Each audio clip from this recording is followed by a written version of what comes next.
Hello दोस्तों, welcome back to GST with PS. This is Puneet Surajiwale, CA finalist November 24 appeared. और भाई साहब, आज की इस वीडियो में हम लोग बात करने वाले एक ऐसे टॉपिक की जो कि कभी भी आपकी एग्जामिनेशन के अंदर, जनवरी 25 के एग्जामिनेशन के अंदर 5 मार्क के लिए टपक सकता है। भाई टपक करके 5 मार्क के लिए आपको आ सकता है गर्मा गर्म। ठीक है सर, क्यों आ सकता है? बिकॉज मई 24 में भाई साहब इसका एडिशन हुआ, लेकिन उसके बाद मई गया, सितंबर गया, अब तक के पूछा नहीं गया इसके बारे में। लग रहा है चांसेस है कि भाई साहब इस पे क्वेश्चन बन जाएगा। साथ ही साथ इसमें रिसेंट में कुछ अमेंडमेंट्स भी आई है जो कि हम यहाँ पे डिस्कस करने वाले हैं। हम सब कुछ डिस्कस करने वाले हैं। सर क्या क्या रिवीजन में मिलने वाला है हमको खास? भैया कॉन्सेप्ट तो पूरे मिलने ही वाले हैं। साथ ही साथ में हम 2 क्वेश्चन करेंगे, सिर्फ 2। हाँ, लेकिन इतने तगड़े क्वेश्चन करेंगे। क्यों तगड़े भाई? वो क्योंकि सीए फाइनल के क्वेश्चन है। यस सर, आपके सीए इंटरमीडिएट के मॉड्यूल्स में कहीं पर भी 95 को लेकर क्वेश्चन नहीं है। तो मैंने क्या करा, मैंने सीए फाइनल में जब जब क्वेश्चन आए, एक आया था नवंबर 2018 में और उसके बाद एक आया था मई 2024 के अंदर। वो 2 क्वेश्चन बहुत तगड़े हैं भाई, वो दोनों भी क्वेश्चन हम सॉल्व करने वाले हैं। तो हम क्या करने वाले सर, साथ में क्वेश्चन भी हम सॉल्व करने वाले हैं। ठीक है सर, ये 2 क्वेश्चन कर लेंगे साथ में। किस तरीके से अगर क्वेश्चन आया, बदल करके आया, तो आपको किस तरीके से लिखना है वो भी आपको बता दूंगा। तो ओवरऑल ये वीडियो में आपका 95 5 मार्क आपकी जेब में होने वाले हैं, पक्के पक्के। पंडित भाई की गारंटी है। ठीक है भाई साहब, चलो बेसिक प्रोविजन क्या बोलते हैं सर। पहली बात, 95 को किस तरीके से स्ट्रक्चराइज करा हुआ है वो समझ लेते हैं। 95 में रखी गई इस चीज की नींव, मतलब 95 ऑफ द सीजीएसटी एक्ट या फिर 5 subsection 5 of the IGST act 2017 में एक नींव रखी गई कि देखो, एक पर्टिकुलर टाइप का जो ट्रांजेक्शन होगा हम उसको बोलेंगे कि ये ट्रांजेक्शन ईसीओ वाला ट्रांजेक्शन है। ठीक है, उसके लिए हम कुछ सर्विसेज को नोटिफाई करेंगे। अब जो नोटिफिकेशन आएगी वो तो उस पर्टिकुलर नोटिफिकेशन में आएगी, लेकिन यहां पर हमने एक प्रोविजन खड़ा कर दिया। सिंपल सा पॉइंट है सर। बोलता क्या, समझने की कोशिश करते हैं, फिर आपको पूरा एक्सप्लेन भी करूंगा। ठीक है, ओके। क्या बोल रहा है sir? Central government on the recommendation of the council. ये क्या है सर? मैं प्रोविजन का प्रोविजन बिल्कुल आपके लिए बिल्कुल ऐसे खुला खुला कर दिया। ठीक है, आपको यही चीज लिख करके आनी है, लेकिन खुला खुला कर दिया। क्या है sir? Central government on the recommendation of the GST council चाहे तो नोटिफाई कर सकती है, मे नोटिफाई बाय नोटिफिकेशन। क्या बता सकती है सर? स्पेसिफाई कर सकती है category of services. Sir services की बात होती है यहां पर 95 में, मतलब जितने भी गुड्स है उनकी बात ही नहीं हो रही है। तो सर ये जो गुड्स हो गए ये कहां पर जाएंगे सर? सिंपल सा पॉइंट है सर, ईसीओ के थ्रू अगर कोई भी गुड्स हो रहे हैं ट्रांसफर, कोई भी अगर सेल्स और परचेसेस होती है ईसीओ के थ्रू, तो सर हमको पता है सेक्शन 52 के हिसाब से उस पर क्या लगता है? टीसीएस लगता है। सर ये तो हमको नहीं पता सर क्या होता है टीसीएस। भाई ने उसके लिए भी वीडियो बना के रखी है, जाओ वो वीडियो देखो, बढ़िया तरीके से आपका पूरा पूरा रिवीजन हो जाएगा, कोई टेंशन ही नहीं है सर। Okay sir. सर क्या बोलता है सर? स्पेसिफाई करिए कुछ कैटेगरी ऑफ सर्विसेज। किसके थ्रू? नोटिफिकेशन के थ्रू। क्या सर्विस होगी सर? इनमें होगा क्या खास? इनमें खास ये होगा कि जिनके ऊपर टैक्स होगा ना, इनके ऊपर जो टैक्स होगा वो कौन पे करेगा? ईसीओ पे करेगा। तो tax on which shall be paid by the ECO as if services have been supplied through it. जैसे कि सर्विसेज ईसीओ ने ही सप्लाई करी हुई है, इस तरीके से ईसीओ को काटना पड़ेगा। क्या? टैक्स काटना पड़ेगा। सिंपल सा पॉइंट है, टैक्स काटना पड़ेगा, टीसीएस नहीं। टैक्स काटना पड़ेगा, टीसीएस नहीं। ये पॉइंट क्या है सर? समझ नहीं आया? आगे बताओगे आराम से। यही आया है ना? ठीक है, ओके सर। अब समझ लेते सर पॉइंट क्या है। देखो, मान लो कि यहां पर है भाई साहब जीके रेस्टोरेंट, ठीक है, और यहां पर है पुनीत भाई। पुनीत भाई को भूख लगी, पुनीत भाई का जोमेटो पे, और जोमेटो के थ्रू जीके से कुछ ऑर्डर कर दिया। फिर जीके ने जोमेटो के थ्रू पुनीत भाई को कुछ भिजवा दी वो चीज। अब पुनीत भाई ने जो पेमेंट करी है वो पेमेंट करी पहले जोमेटो को, फिर जोमेटो ने पेमेंट करेगा जीके को। अब गवर्नमेंट क्या सोचती है ना कि यार देखो, कुछ जो सर्विसेज है जो हम नोटिफाई करने वाले हैं उसके अंदर हमको डर है कि हो सकता है कि ये जो इंसान हो ना, ये रजिस्टर्ड हो या ना हो सकता है कि यार इसका टर्नओवर बहुत ही कम है, इसको रजिस्ट्रेशन की जरूरत ही नहीं है, तो यार ये तो फिर रजिस्टर करेगा ही नहीं। तो यहां पर जो पूरा ट्रांजेक्शन हो रहा है ये तो हमारे परव्यू से बाहर चला गया जीएसटी के, हमको तो पैसा मिलेगा ही नहीं। तो गवर्नमेंट ने क्या बोला, ये रजिस्टर हो या ना हो फर्क नहीं पड़ता, मुझे फर्क नहीं पड़ता कि ये रजिस्टर्ड है या नहीं है। भैया जोमेटो, अगर हमने तेरी सर्विसेज को नोटिफाई कर दिया है किसमें, 95 में या 55 में, तो तुझे ऐसे पे करना पड़ेगा टैक्स इस पुनीत के दिए हुए अमाउंट के ऊपर। ऐसे टैक्स पे करना पड़ेगा जैसे कि तूने ही वो सर्विस अप्लाई करी हुई है, जैसे तूने ही रेस्टोरेंट सर्विसेज दी हुई है। भले तू एक मीडिएटर था, लेकिन भाई तुझे ऐसे परफॉर्म करना पड़ेगा जैसे कि तूने ही वो सर्विसेज सप्लाई करी हुई है। The tax on which shall be paid by the ECO as if the services have been supplied through it. FCM में देगा सर वो। Okay sir. And all the provision of the act, मतलब उस act मतलब CGST act और IGST act as the case में भी, आपको सारे वो प्रोविजन ऐसे लगेंगे जैसे कि भाई साहब आप ही हो लायबल टू पे द टैक्स। सिंपल सा पॉइंट है। ओके सर, समझ में आ गया। अगला पॉइंट, व्हाट इफ। अब देखो जहां पे भी मैंने व्हाट इफ लिखा हुआ है ना, मैंने इसको क्वेश्चन फॉर्म में लिखा हुआ है, लेकिन आपको क्या लिखना पड़ेगा सर, प्रोवाइडेड डेट, या फिर यहां पर जो मैंने व्हाट इफ लिखा है उसको लिखना पड़ेगा प्रोवाइडेड फर्दर डेट। ठीक है, ओके। तो क्या बोलते हैं सर, व्हाट इफ ईसीओ के पास में कोई फिजिकल प्रेजेंस है ही नहीं, मतलब ईसीओ है लेकिन यूएसए बेस्ड कंपनी है, उसका कोई फिजिकल प्रेजेंस नहीं है, यहाँ पे कोई दुकान नहीं है, फेसबुक का कोई ऑफिस नहीं है, या कोई भी उबर का कोई पर्टिकुलर ऑफिस नहीं है यहाँ पर। तो क्या करना पड़ेगा सर उस केस में? तो सर उस केस में क्या होगा सर, एनी पर्सन जो कि रिप्रेजेंट कर रहा होगा उस ईसीओ के किसी भी पर्पस के लिए, उसको टैक्स पे करना पड़ेगा। मतलब यार हो सकता है ना आपने इंडिया में किसी को सीईओ रखा हुआ है, आपने इंडिया में किसी को सीएफओ रखा हुआ है, तो किसी भी पर्पस के लिए अगर आपने किसी भी पर्सन को रिप्रेजेंटेटिव बना करके रखा हुआ है, तो उसी पर्सन को जीएसटी के पॉइंट ऑफ व्यू से भी आपको रिप्रेजेंटेटिव बनाना पड़ेगा और उस पर्सन को ही टैक्स पे करना पड़ेगा। सिंपल सा पॉइंट है। तो क्या बोलता है वो, अगर आपके पास में कोई फिजिकल प्रेजेंस नहीं है तो any person representing such ECO for any purpose shall be liable to pay tax. बात खत्म, आगे बढ़ते सर। व्हाट इफ कोई रिप्रेजेंटेटिव भी नहीं है, मतलब मेरा कोई फिजिकल प्रेजेंस इल्ले, रिप्रेजेंटेटिव इल्ले, तो क्या करना पड़ेगा भैया उस केस में? क्या करना पड़ेगा सर, ईसीओ को अपॉइंट करना पड़ेगा एक पर्सन टैक्सेबल टेरिटरी के अंदर जो कि लायबल टू पे टैक्स होगा। मतलब तेरे पे नहीं है ना, तो लेकर क्या, समझा, लेकर क्या, लेकिन हम पैसा छोड़ेंगे नहीं, नो ही चॉल्वे। ठीक है सर, आगे बढ़ते। ओके सर, ये हमको बेसिक प्रोविजन समझ में आ गया सर क्या होता है। ठीक है, 3 पार्ट में था सर प्रोविजन। पहले हमने बात करी क्या नोटिफिकेशन दी हुई है, नोटिफिकेशन के थ्रू हम बता सकते हैं ईसीओ को क्या करना पड़ेगा, हमने वो समझा दिया। उसके बाद में हमने बोला फिजिकल प्रेजेंस है कि नहीं है, नहीं है बंदा लेकर गया। ठीक है, बंदा भी नहीं है तो लेकर क्या, बात खत्म। ठीक है सर, आगे बढ़ते हैं सर। अगला पॉइंट सर, यहां पर मैंने इस तरीके से इस पूरे चार्ट को बनाया हुआ है कि इस चार्ट में ही आपके चारों सर्विसेज के चारों इंपॉर्टेंट पॉइंट्स समझ में आ जाएंगे आपको। क्या पॉइंट है सर? पहला पॉइंट, पैसेंजर ट्रांसपोर्टेशन सर्विसेज। ये कौन से सर्विसेज सर? ये वो सर्विसेज है जिनको की नोटिफाई करा हुआ है, जो हम बात कर रहे थे नोटिफिकेशन की। तो अलग अलग नोटिफिकेशन के थ्रू इन 4 सर्विसेज को नोटिफाई करा गया है। सर क्या सर्विसेज है बताते हैं सर। पहला पॉइंट, पैसेंजर ट्रांसपोर्टेशन सर्विसेज, मतलब सर ओला, उबर, रेड बस। ओला हो चाहे उबर हो चाहे रैपिडो हो चाहे रेड बस हो चाहे एमएमटी हो, मेक माई ट्रिप, ये सारे ही एग्जांपल्स है किसके, पैसेंजर ट्रांसपोर्टेशन सर्विसेज। तो वही सर सिंपल सा पॉइंट है यहां पर। ये एग्जांपल में आप सोचो कि ये जीके जो है भाई ये ट्रांसपोर्टेशन बस चलाते हैं ये।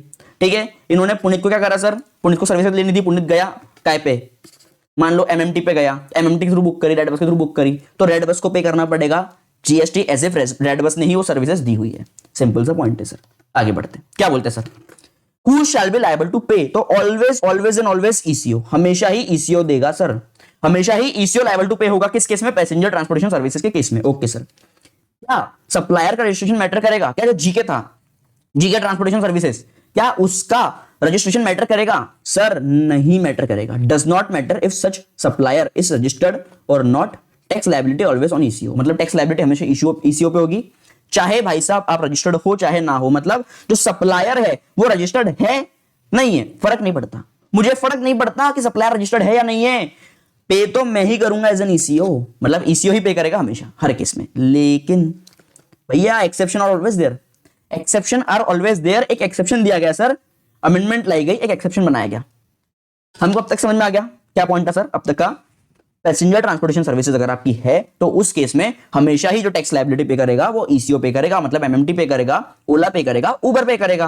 हो सकता है ना वो ऑटो वाला, टैक्सी वाला, बस वाला रजिस्टर्ड ना हो, छोटा सा आदमी का रजिस्ट्रेशन लेगा वो, तो हम उस रजिस्ट्रेशन वाले आदमी को पकड़ ही नहीं रहे, हम किसको पकड़ रहे हैं? बड़े जायंट को, मतलब ओला को, उबर को। ठीक है सर, ओके। तो एक्सेप्शन क्या है सर? एक्सेप्शन यह आया कि अगर आप एक ओमनी बस हो जिसमें 6 से ज्यादा पैसेंजर आ सकते हैं, अगर आप एक ओमनी बस हो, आप एक ओमनी बस हो प्लस आप एक कंपनी हो, आप एक ओमनी बस हो प्लस आप एक कंपनी हो, तो कंपनी को कंपल्सरी रजिस्ट्रेशन लेना पड़ता है। तो अगर आप एक ओमनी बस हो और आप एक कंपनी हो तो उस केस में चाहे ईसीओ के थ्रू ही क्यों ना करा गया हो सर ट्रांजैक्शन, कंपनी को अपना अपना टैक्स खुद से पे करना पड़ेगा, बात खत्म। अगर आप एक ओमनी बस हो प्लस आप एक कंपनी हो तो उस केस में फर्क नहीं पड़ेगा कि ईसीओ के थ्रू है या नहीं है, कंपनी को अपना टैक्स खुद पे करना पड़ेगा। बिकॉज यार आप सक्षम हो यार, आप सक्षम हो यार, बात खत्म करो। ठीक है, आगे बढ़ते हैं। लेकिन अगर आप एक कंपनी नहीं हो, आप ओमनी बस चला रहे हो लेकिन यहाँ पे कंपनी नहीं हो भैया, सोलो ड्राइवर हो, ठीक है। आप कौन हो सर? हीरा ठाकुर हो सर, हीरा ठाकुर, वो खुद ही बस चला रहा था, ठीक है। तो अगर आप अगर हीरा ठाकुर हो तो भाई साहब उस केस में ईसीओ नहीं आएगा, मतलब सॉरी, उस केस में ईसीओ ही पे करेगा, आप लायबल नहीं हो, ठीक है। The supplier is not liable because ECO is liable as a supplier himself. Okay sir, समझ में आ गया। अगला point sir, if it is an hotel accommodation services, अगर होटल एकोमोडेशन सर्विसेज है मतलब ओयो भाई खराश आ गई थी, ठीक है, ओयो या फिर फैब होटल्स, ठीक है। अगर आप एक होटल रिकमेंडेशन सर्विसेज देते हो ओयो या फिर फैब होटल्स जैसी, तो उस केस में क्या होगा सर? सुनो, ईसीओ लायबल होगा, मतलब मेरी रिस्पॉन्सिबिलिटी है, लेकिन तब तक जब तक कि तू रिस्पॉन्सिबल नहीं बनता। मेरी रिस्पॉन्सिबिलिटी है लेकिन तब तक जब तक कि तू रिस्पॉन्सिबल नहीं बनता, मतलब the moment the day hotel is liable to get registered, जिस दिन hotel liable to get registered हो जाएगी उस दिन मेरा जिम्मा खत्म। मतलब माँ बाप की तरह है भाई ये, ठीक है। ईसीओ कैसा माँ बाप की तरह काम करेगा, मतलब भैया जब तक कि तू सक्षम नहीं होता, जब तक तू अपने पैर पे खड़ा नहीं होता, तब तक के मैं तेरा सहारा हूं। लेकिन उसके बाद में भाई तू कौन मैं कौन, मतलब ये माँ बाप नहीं करते, बट समझो आप, ठीक है। ओके, तो सिंपल सा पॉइंट है सर, क्या रजिस्ट्रेशन मैटर करेगा? Yes sir. क्यों मैटर करेगा सर? रजिस्टर्ड सप्लायर अगर हो आप, मतलब होटल जो है, जो भी होटल में मैं रुक रहा हूं, फॉर एग्जांपल मेरठ में रुका, ठीक है, तो अब मैं अमीर हूं भाई तो मैं रुकता हूं, ठीक है, नहीं रुकता भाई, 900 वाली 800 वाली होटल है, ठीक है, धर्मशाला, ठीक है भाई। ओके, तो अगर मैं रजिस्टर्ड सप्लायर हूं, मतलब अगर मेरठ रजिस्टर्ड सप्लायर है, सायाजी रजिस्टर्ड सप्लायर है, तो उस केस में सप्लायर लायबल। लेकिन नहीं, तो उस केस में भाई साहब 95 आ जाएगा, मतलब ईसीओ को पे करना पड़ेगा एज ए फीस सप्लायर। वैसे ही same goes with housekeeping services, मतलब भाई अर्बन क्लैप, मतलब एक प्लम्बर है, ठीक है, वी ऑल नो प्लम्बर, ठीक है, who is the best plumber in the world, ठीक है। तो सिंपल से वर्ड, चलो, तो अगर आप एक हाउसकीपिंग सर्विसेज दे रहे हो अर्बन क्लैप के थ्रू, मतलब मैं मान लो एक प्लम्बर हूं, मैं हाउसकीपिंग सर्विसेज दे रहा हूं अर्बन क्लैप के थ्रू, तो उस केस में भी अगर मैं अर्बन क्लैप के थ्रू प्लम्बर सर्विसेज दे रहा हूं और मैं रजिस्टर्ड नहीं हूं, तो उस केस में ईसीओ लायबल। लेकिन अगर मैं रजिस्टर्ड हो गया तो उस केस में मैं लायबल, खत्म बात, ठीक है। तो होटल और हाउसकीपिंग, एच होटल और हाउसकीपिंग, इन दोनों के केसेस में क्या होगा सर? ये देखा जाएगा कि क्या जो सप्लायर है वो रजिस्टर्ड है या नहीं है। अगर वो रजिस्टर्ड है तो उस केस में सप्लायर लायबल, अगर सप्लायर रजिस्टर्ड इल है तो उस केस में कौन सर? ईसीओ लायबल, बात खत्म। ओके सर, अगला सर, एक और पॉइंट समझा जाओ, इसके अंदर ही छोटा सा पॉइंट है, समझना, दिमाग लगाना। अगर मान लो सप्लायर लायबल हो गया, ठीक है, सप्लायर लायबल हो गया, तो उस केस में क्या ईसीओ की सारी रिस्पॉन्सिबिलिटी खत्म? नहीं, उस केस में ईसीओ को क्या करना पड़ेगा सर? उस केस में ईसीओ को 52 के हिसाब से टीसीएस काटना पड़ेगा। भैया वो प्रोविजन अभी भी लग रहा है, वो प्रोविजन अभी भी है, ठीक है, वो तो अभी भी है ही, ठीक है। इस पर अपन क्वेश्चन करेंगे, बढ़िया सा मजा आ जाएगी अपने को। ओके सर, अगर मैं रेस्टोरेंट सर्विसेज दे रहा हूं other than the specified premises, specified premises क्या होती है अपन समझते हैं। अगर मैं रेस्टोरेंट सर्विसेज दे रहा हूं सर स्विगी जोमेटो के थ्रू, मतलब मेरा क्लाउड किचन है, मेरा क्लाउड किचन है सर, मैं रेस्टोरेंट सर्विसेज दे रहा हूं, तो हमेशा ही उस केस में सर मुझे टेंशन नहीं लेनी, बिकॉज ईसीओ सब कुछ मेरा करता धरता होगा, बात खत्म, ठीक है। अगर मैं क्लाउड किचन चला रहा हूं ईसीओ के थ्रू, मतलब जोमेटो पे या फिर स्विगी पे, तो उस केस में जो भी टैक्स बनेगा वो मेरे हाथ में नहीं आएगा, मैं लायबल नहीं रहूंगा, चाहे मैं लायबल फॉर रजिस्ट्रेशन हूं या नहीं हूं, मैटर नहीं करता, मैं लायबल नहीं रहूंगा, ठीक है सर। तो does not matter if the supplier is registered और नॉट, टैक्स लायबिलिटी तो हमेशा ईसीओ पर आएगी। लेकिन sir exception are always there, exception दे दिया। अब ये समझना सर, बात करेंगे सर स्पेसिफाइड प्रीमाइसेस की। Now what is a specified premises? कहा गया कि restaurant services other than specified premises. What is specified premises समझते हैं सर। अगर आपके पास में रेस्टोरेंट सर्विसेज है प्लस होटल भी है, अगर आपकी रेस्टोरेंट भी है होटल भी है, तो उस होटल का किराया एक दिन का किराया अगर 7500 से ज्यादा है, 7500 से ज्यादा है, then supplier will be liable to pay. तो फॉर एग्जांपल अगर मैं कहां रुका, मेरियट में रुका, जो कि मैं रुकता रहता हूं, सायाजी में रुका, जो कि मैं रुकता रहता हूं, तो उस केस में भाई क्या हुआ, मैं उस केस में रुका भी वहां पर, मैं उस केस में वहां पर रुका भी और मैंने वहां के खाना पीना भी खाया। अब जो मैंने खाना पीना खाया है, फॉर एग्जांपल मान लो मैं रुका नहीं, मैं सिर्फ खाना पीना खा के चला गया, मैं आया, मैंने खाना खाया मेरियट में और मैं चला गया, मैंने रेस्टोरेंट सर्विसेज ली है, मैंने होटल सर्विसेज नहीं ली है, लेकिन उस होटल का नॉर्मल किराया 7500 से ज्यादा होता है, तो उस केस में भाई साहब कौन लायबल हो जाएगा? मेरियट खुद लायबल हो जाएगा, मेरियट खुद लायबल हो जाएगा, होटल के लिए नहीं, रेस्टोरेंट के लिए, ठीक है। लेकिन मान लो सर, ये जो 7500 वाला जो पॉइंट है ना, ये रेस्टोरेंट में देखा जाता है, रेस्टोरेंट में, ये होटल एकोमोडेशन में नहीं देखा जाता, ध्यान रखना, बहुत जरूरी पॉइंट है। मतलब जब मैं होटल का पॉइंट देखूंगा, मुझे एक चीज याद रखनी है, रजिस्टर्ड है तो सप्लायर, अनरजिस्टर्ड है तो ईसीओ, बात खत्म। लेकिन रेस्टोरेंट में अगर नॉर्मल है, अदर देन स्पेसिफाइड है, तो भैया रजिस्ट्रेशन कोई मैटर नहीं करता, ऑलवेज ईसीओ। लेकिन अगर स्पेसिफाइड मतलब रूम रेंट 7,500 से ज्यादा है, 7,500 से ज्यादा है, तो उस केस में सर कौन?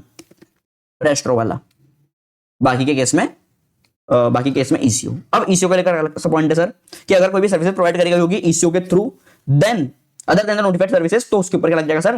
52 लग जाएगा। समझ, सिंपल सा पॉइंट है जो मैंने यहाँ पे बात करी ना आपको, कि अगर मान लो कि भाई ये 4 सर्विसेज में होटल अकोमोडेशन है फॉर एग्जांपल, लेकिन जो होटल है वो लायबल टू रजिस्टर है, तो उस केस में भाई वो तो नोटिफाइड सर्विसेज से अलग हो गई। तो अगर वो अदर देन नोटिफाइड सर्विसेज है, उन पर टीसीएस अंडर सेक्शन 52 लग जाएगा 1% के हिसाब से।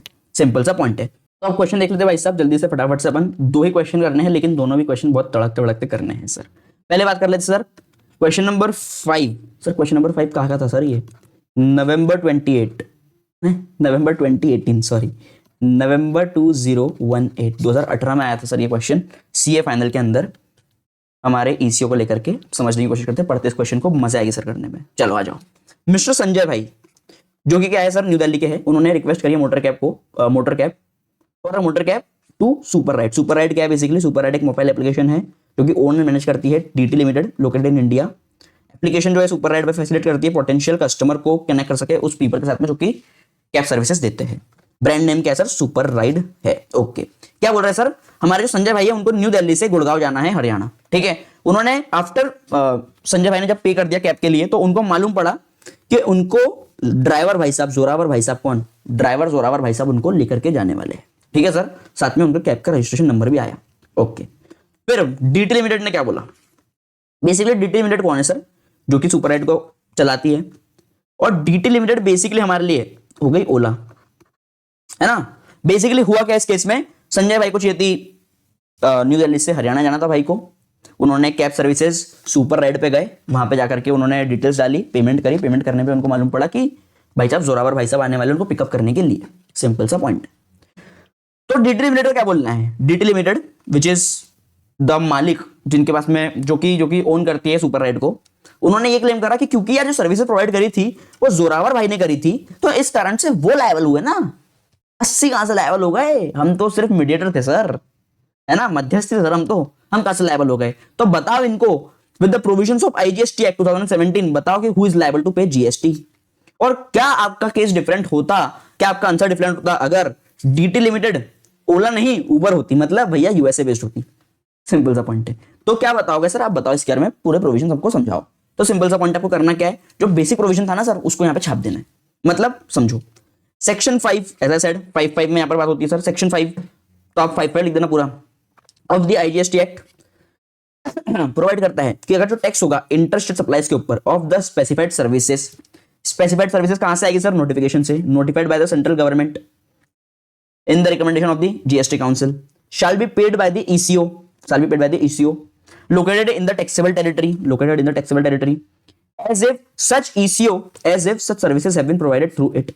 सिंपल सा पॉइंट है। तो यहां पर उसने क्या बोला गया सर कि जो सर्विसेज है by way of transportation of passenger, कि जो ट्रांसपोर्टेशन ऑफ पैसेंजर है by a motor cab supplied through an ECO is one of the notified services. भैया 4 में से पैसेंजर सर्विसेज जो है, पैसेंजर ट्रांसपोर्टेशन सर्विसेज भी एक सर्विसेज होती है जो कि नोटिफाई करी हुई है गवर्नमेंट ने। ओके सर, अगला पॉइंट, ईसीओ क्या होता है यहाँ पे एक्सप्लेन कर दिया। ईसीओ कौन होता है सर? वो बंदा होता है जो कि क्या करता है सर? जो कि ओन करता है, ऑपरेट करता है और मैनेज करता है। ओम करता है, ओम मतलब ओन ऑपरेट मैनेज करता है किस चीज को सर? डिजिटल या फिर इलेक्ट्रॉनिक फैसिलिटी को, या किसी प्लेटफॉर्म को। किस चीज के लिए? For supply of goods services और both, including digital product over a digital और एन इलेक्ट्रॉनिक नेटवर्क, मतलब अमेजॉन टाइप। ठीक है सर, ओके। इसकी डेफिनेशन मैंने बहुत अच्छे से डिस्कस करी हुई है सर टीसीएस वाले चैप्टर के अंदर, बड़े तरीके से। ठीक है सर, आगे। सिंस जो डीटी लिमिटेड है वो ओन कर रहा है और मैनेज कर रहा है मोबाइल एप्लीकेशन, सिंस जो डीटी लिमिटेड है वो ओन और मैनेज कर रहा है एक mobile application to facilitate supply of passenger transportation services in a motor cab over a digital network, तो भैया उसको हम ईसीओ मान लेंगे। दस ईसीओ जो कि लोकेटेड है भाई साहब इंडिया के अंदर शैल बी लायबल टू पे in the given case. Because क्यों? बिकॉज भाई ये वाला जो है supply of passenger transportation services, ये क्या है सर? ये वाली सर्विसेज नोटिफाइड है और हमारे हिसाब से सारी चीजें यही कह रही है कि ओन ऑपरेट मैनेज कौन करता है सर? डीटी लिमिटेड करता है। सिंपल सा पॉइंट है, यहां पर उसने फैक्ट ऑफ द केस बता करके कंक्लूजन पे आ गया। हाउएवर हमें ये पता चला है कि ईसीओ के पास में कोई फिजिकल प्रेजेंस नहीं है टैक्सेबल टेरिटरी के अंदर, तो उसको क्या करना पड़ेगा, ऐसा पर्सन जो कि रिप्रेजेंट कर रहा होगा ईसीओ को, उसको टैक्स पे करना पड़ेगा। फर्दर मेरे पास कुछ भी नहीं है, मतलब हम तो फकीर आदमी है जी, हमारे पास ना फिजिकल प्रेजेंस है और ना ही कोई रिप्रेजेंटेटिव है, तो उस केस में क्या करना पड़ेगा सर, उसको एक पर्सन अपॉइंट करना पड़ेगा, appointed by the ECO for the purpose of paying tax is liable to pay tax. Complete, बात खत्म। अकॉर्डिंगली नया कंक्लूजन अपन यहां पे देंगे गर्मा गर्म। अकॉर्डिंगली अगर डीटी भाई साहब क्या है, न्यूयॉर्क के है, मतलब ओला नहीं उबर है, तो उस केस में क्या होगा सर, ऐसा बंदा जो कि उन्हें रिप्रेजेंट कर रहा होगा इंडिया के अंदर for any purpose will be liable, shall be liable to pay tax। Simple सा पॉइंट है। If there is no such person, अगर ऐसा कोई रिप्रेजेंटेटिव भी नहीं है, तो भाई साहब लेकर के आओ, ठीक है, पैसा पे करो उसको और उसको लेकर के आओ, मतलब उनको अपॉइंट करना पड़ेगा ऐसा पर्सन इंडिया के अंदर for the purpose of paying tax and such person shall be liable to pay tax. बात खत्म। समझा point sir? Yes sir, okay sir. अगला क्वेश्चन बहुत ज्यादा इंपॉर्टेंट क्वेश्चन भाई साहब, बहुत ही तगड़ा क्वेश्चन है, मतलब ये क्वेश्चन है अगर आपने इसको अच्छे से कर डाला तो लाइव जिंगा डाला, बिकॉज इसके अंदर दो चीजें कवर हुई थी सर, 95 भी कवर करा था, टीसीएस भी कवर करा था। समझते सर क्या है सर, सीए फाइनल में आया था सर मई 24 में।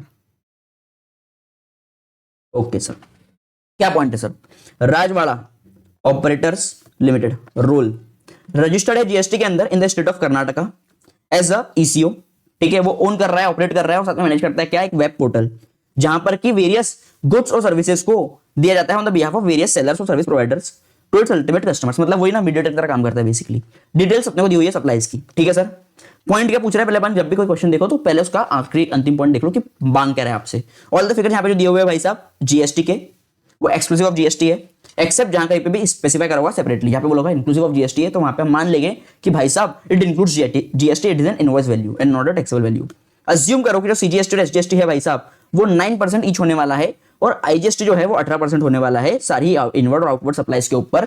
तो बताओ, कंप्यूट करो the amount of TCS to be collected by ROL in the month of October 23। Sir ये तो टीसीएस का क्वेश्चन है, तो समझो कोई भी नोटिफाइड सर्विसेज, अगर कोई भी सर्विसेज नोटिफाइड के अंदर आ गई तो उस पर 95 लगेगा, आपको पे करना पड़ेगा, ईसीओ को पे करना पड़ेगा, आप ईसीओ मान लो तो आपको पे करना पड़ेगा, कैसे, 95 में आपको पे करना पड़ेगा एफसीएम में। लेकिन अगर आप नोटिफाइड सर्विसेज वाले नहीं हो, एनी अदर सर्विसेज या फिर एक्सेप्शनल केसेस वाले हो आप, ठीक है, एक्सेप्शनल केसेस हो या फिर नोटिफाइड सर्विसेज हो ही नहीं, any other services plus all the goods, any other services plus all the goods वाले हो, तो उस केस में भी आपके ऊपर टीसीएस अंडर सेक्शन 52 लग जाएगा।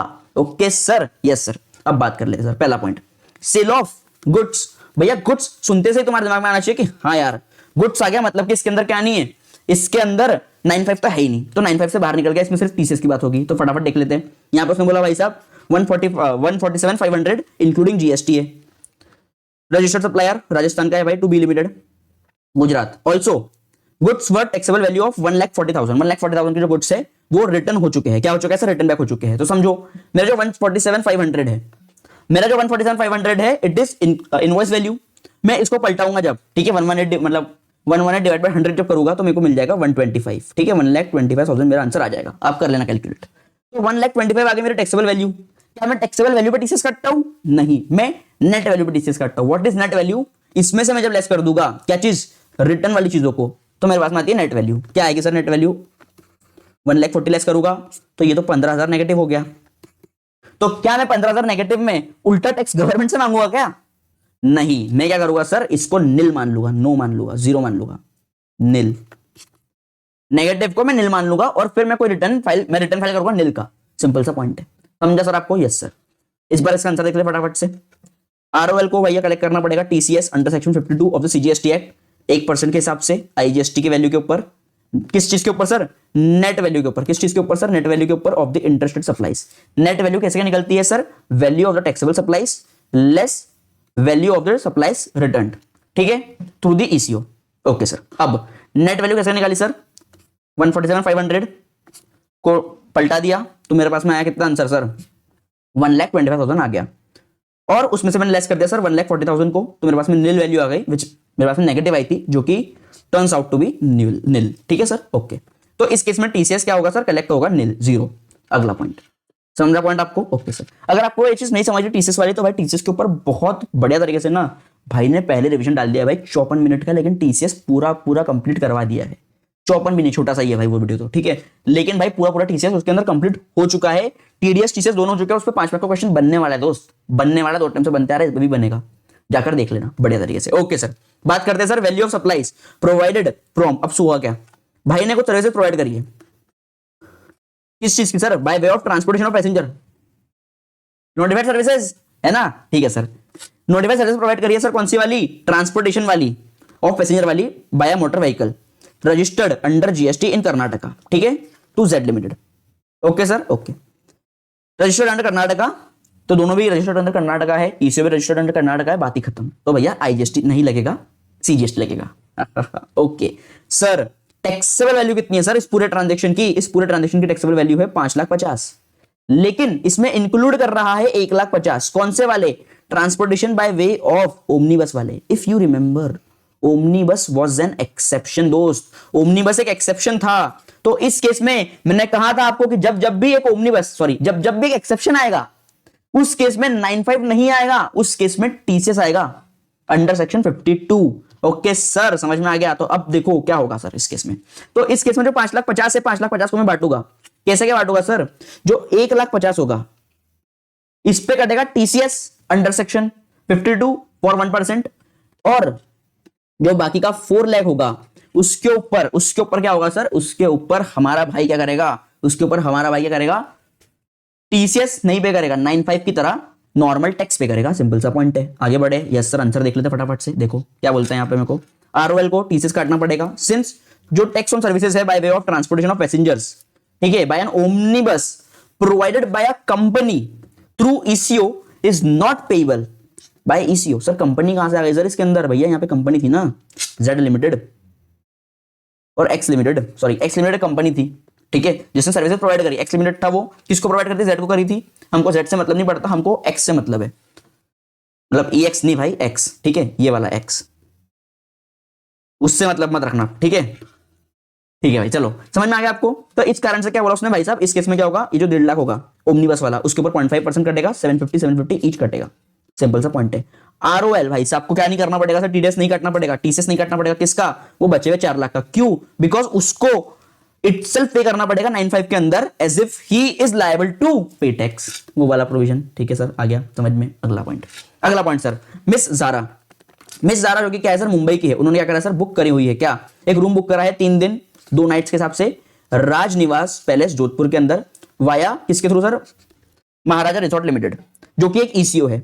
लेकिन ये जो ईसीओ है ना भाई साहब, ये इंटीग्रेटेड है विद द आरओएल, मतलब ये आरओएल की ही बात कर रहा है, बेसिकली घुमाने की बात करी थी, ठीक है सर, मतलब ए इज इक्वल टू बी वाला सीन था सर, ठीक है, ओके, तो आरओएल की बात कर रहा है मतलब, और आरओएल का अग्रीमेंट है राजनिवास पैलेस के साथ में, ये वाला कौन सा वाला, कि हम अकोमोडेशन करवाएंगे आपका, हम आपके लिए बुकिंग करके देंगे, वो वाला अग्रीमेंट है, ईसीओ वाला अग्रीमेंट है basically, okay. Rajniwas palace is registered under GST. जब कभी भी होटल अकोमोडेशन सर्विसेज, जब कभी भी हाउसकीपिंग सर्विसेज वाले लोग रजिस्टर्ड हो गए तो सप्लायर लायबल होगा, जब कभी वो रजिस्टर्ड नहीं हो गए तो ईसीओ लायबल होगा। इस केस में ईसीओ लायबल होगा क्या 95 में, नहीं, इस केस में कौन लायबल होगा, सप्लायर खुद लायबल होगा, बिकॉज ही इज रजिस्टर्ड। जब जब भी ईसीओ रजिस्टर्ड, सॉरी जब जब भी ईसीओ लायबल नहीं होगा अंडर 95, वो लायबल हो जाएगा अंडर टीसीएस, मतलब अंडर 52, सिंपल सा पॉइंट। तो इस केस में क्या होगा सर, उसने रेज करी इनवॉइस ऑफ 1,50,000, जिसमें से कि किसने, राजनिवास पैलेस ने रेज करी थी 1,50,000 की, जिसमें से कि भाई इसको मिले हैं अभी 145 फ्रॉम दी आरओएल। मुझे फर्क नहीं पड़ता कि उसको कितना पैसा मिला है, मुझे फर्क पड़ता है कितने पैसे का टोटल टैक्सेबल वैल्यू थी, मतलब टोटल नेट वैल्यू कितने की थी। तो बोलो क्या आएगा, आरओएल जो कि सप्लायर साइड ईसीओ है, वो लायबल टू कलेक्ट टीसीएस है under section eight 0.5% under section 52, CGST में भी और आईजीएसटी एसजीएसटी में काटेगा 0.5%, नेट वैल्यू पे काटेगा of the interested supplies on the accommodation services by made through Rajniwas palace. कितने पर सर, 1,50,000 के ऊपर 0.5, 750 ईच दोनों में आ जाएगा। अगर ये बोलता मुझे क्या, ये मुझे बोलता कि भाई ये रजिस्टर्ड नहीं है, ये तो एक अनरजिस्टर्ड सप्लायर है, तो उस केस में क्या टीसीएस आता, नहीं, उस केस में क्या आता, 95 आता, और 95 के आप क्या लिखते फिर, तो 95 में आप लिखते क्या, वो भी आपको बता देता हूं फटाफट से। पहले आप सर कोट करके आते, ये वाले सेक्शन को, कौन से वाले को सर, पहले आप इस बेसिक प्रोविजन को कोट करते, इतने पूरे पार्ट को आप पहले कोट करते, यहां से यहां तक के, इस पूरे पार्ट को पहले आप कोट करते, उसके बाद में आप बोलते कि हाँ भाई जो हाउसकीपिंग, सॉरी जो होटल अकोमोडेशन सर्विसेज है ये एक नोटिफाइड सर्विसेज है। फिर आप बोलते हैं ये वाला पॉइंट कि अगर वो बंदा रजिस्टर्ड हो तो सप्लायर लायबल, नहीं हो तो ईसीओ लायबल। फिर आप बोलते फैक्ट ऑफ द केस कि भैया क्योंकि ईसीओ लायबल नहीं, क्योंकि सप्लायर लायबल नहीं है, सप्लायर रजिस्टर्ड नहीं है, राजनिवास पैलेस रजिस्टर्ड नहीं है, इस कारण से यहां पे क्या लगेगा 95 लगेगा और ईसीओ को पे करना पड़ेगा tax as if he is the supplier of the services. बात खत्म। इसी के साथ में सर हमारा इन ऑल रिस्पेक्ट्स 95 कंप्लीट हो जाता है सर। इसके आगे 95 में कुछ देखना नहीं है, बढ़िया तरीके से इन नोट्स को वापस से घुमा लेना, दो जो क्वेश्चंस करवा उनका वापस से घुमा लेना। आपके पास में किसी फैकल्टी के कोई और क्वेश्चंस हो गए वो देख लेना, कोई प्रॉब्लम नहीं है। और इसी के साथ में भाई साहब 5 मार्क्स आपकी जेब में दिखे, आपको दिखे, देखना भाई, ठीक है, मिलेगा आपको। चलिए भाई, थैंक यू सो मच कि आप लोग इतना प्यार दिखा रहे हो इन वीडियोस को। अगर आपको पसंद आ रही है भाई, दूसरों के साथ भी शेयर करो, चैनल को सब्सक्राइब करो, लाइक करो भाई, कमेंट करके जाओ अगर आपको हेल्प कर रही है तो। मुझे बड़ा पसंद आ रहा है भाई जब आप लोग कमेंट करके भेजते हो ना कि भैया हेल्प कर रही है ये और वो, भाई मजा आ जाती है। तो thank you so much, bye bye, thank you. This is Puneet Surajiwale signing of.